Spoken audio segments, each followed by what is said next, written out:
Hello friends, இன்னைக்கு நம்ம cook with குட்டிலிங்க Kongu நாட்டு மட்டன் குழம்பு தான் செய்ய போறோங்க.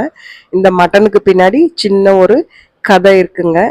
எல்லாருக்கும் முதல்ல நம்ம இஸ்லாமிய நண்பர்களுக்கு பக்ரீத் தின நல்வாழ்த்துக்கள் சொல்லிக்கிறேங்க. இந்த மட்டனுக்கு பின்னாடி இருக்க கதை என்னன்னா இதுதாங்க. இந்த எங்க கம்யூனிட்டியில எங்க வீட்டுக்கு பின்னாடி வந்து ஒரு இஸ்லாமிய நண்பர்கள் வந்து குடி வந்திருக்காங்க. அவங்க நம்ம ரம்ஜானுக்கு பிரியாணி கொடுத்தாங்க. இந்த பக்ரீத்க்கு ஆட்டு இறைச்சி தான் கொடுத்துருந்தாங்க. இது அவங்க கொடுத்தது தாங்க. அதை வச்சு நம்ம இன்னைக்கு கொங்கு நாட்டு ஸ்டைலில் வந்து மட்டன் கிரேவி எப்படி செய்யறதுன்னு பார்க்கலாங்க. இதுக்கு நான் எல்லா ஸ்பைசஸும் எடுத்திருக்கேங்க. பட்டை, கிராம்பு, ஏலக்காய். நீங்கள் ஸ்க்ரீனில் பார்த்துருப்பீங்க. அது எல்லாமே இந்த அளவுகளில் எடுத்துக்கோங்க. இப்போ நம்ம ஃபஸ்ட்டு மட்டனை வந்து ஒரு 8 விசில் விட்டு வேக வச்சுக்கிறோங்க. அதுக்கு மட்டனை சேர்த்துட்டு ஒரு குக்கரில் தான் வேக வைக்கிறோங்க.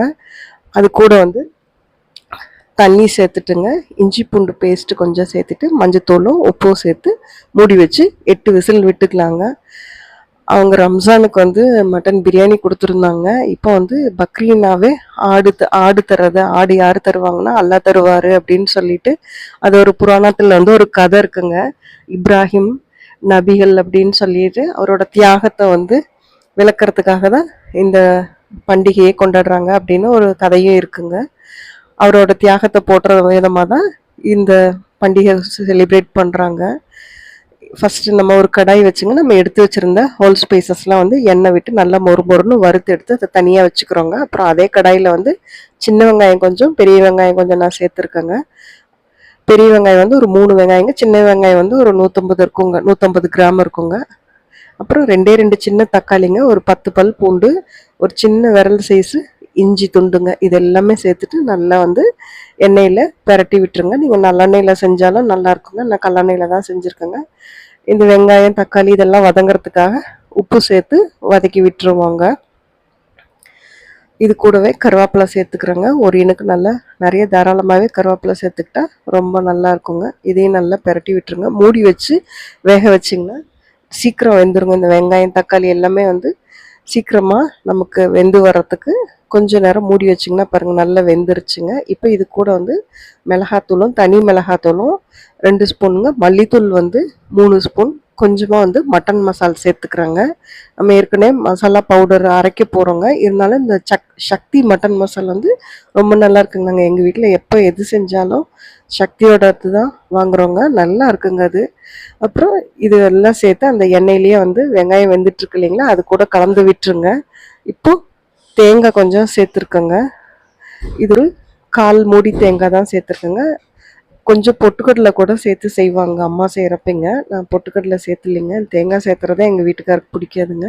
நான் கொஞ்சமாக தான் ஒரு 1/4 மூடி தான் சேர்த்து அதையும் நல்லா வதக்கி விட்டுருங்க. பாருங்கள், மட்டன் வந்து 8 விசில் விட்டு எடுத்துருக்கேங்க. நல்லா வெந்துருச்சு. இப்போ மட்டனை வேறு பாத்திரத்தை மாற்றிட்டு அதே குக்கர்லேயே வந்து நான் கறி தாளித்து விட்டுறேங்க. கறி குழம்பு கொஞ்சமாக எண்ணெய் விட்டுங்க. கடுகு போட்டு கடுகு நல்லா பொடிஞ்ச உடனேங்க கருவேப்பிலை சேர்த்துக்கிறோங்க. கடுகு பொடிஞ்சிடுச்சுங்க. இது கூட வந்து கருவேப்பிலை சேர்த்துட்டு நம்ம வேக வச்சு எடுத்து வச்சுருக்கோம் இல்லைங்களா, அந்த மட்டனை வந்து இது கூட சேர்த்துட்டேங்க. தண்ணியோடு அப்படியே சேர்த்துட்டேங்க.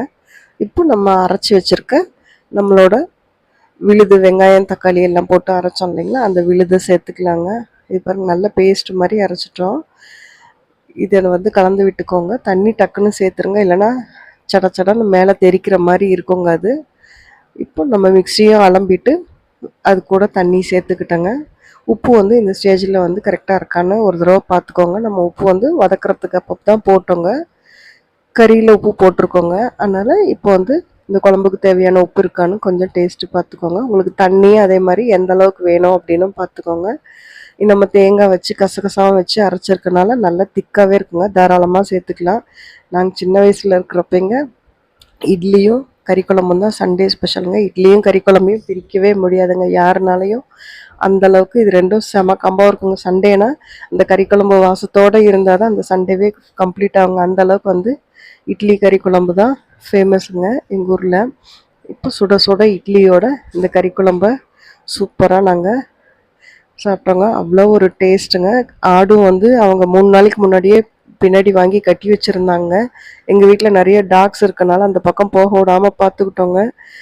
இந்த ஆடு வந்து அவ்வளோ ஃப்ரெஷ்ஷாக இருந்ததுங்க. ரொம்ப டேஸ்ட்டாகவும் இருந்ததுங்க குழம்பு. இதே மாதிரி ரெசிபி வந்து இதே அளவுகள்லாம் நீங்களும் எடுத்து உங்கள் வீட்டில் ட்ரை பண்ணி பாருங்கள். சூப்பராக வருங்க குழம்பு. கண்டிப்பாக இந்த ரெசிபி வந்து சேவில் போட்டுட்டு என்னைக்கு மட்டன் வாங்குறீங்களோ அந்த அன்னைக்கு செய்யுங்க. அதே மாதிரி ஃப்ரெண்ட்ஸ்க்கும் ஷேர் பண்ணுங்கள். தேங்க்யூ.